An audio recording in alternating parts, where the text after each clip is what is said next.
राजा कोरा छोटे छोटे बाटे अबही राजा जी टिकोरा। ए राजा दुख बुझाना नान्हे बाऊ मारे अबही धरा जाने कोरा छोटे छोटे बाटे अबही राजा जी टिकोरा। चटनी बना के चटल चाहेला जवानी के लहे लहे महाजा राजा ताजा रही रानी के लहे लहे महाजा राजा ताजा रही रानी के।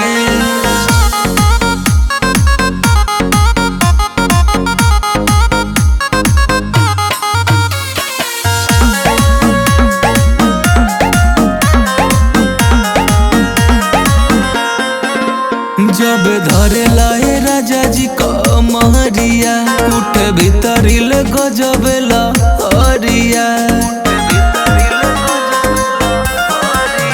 होई जाई जियान राजधानी समान जानी चाप दुख नाजुक बदन तनी कर जतन दुख भाप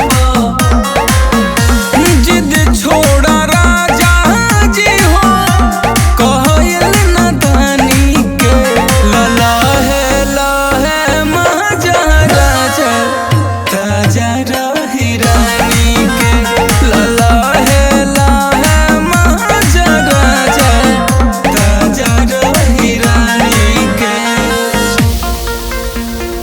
ताजा रही ताजा रही।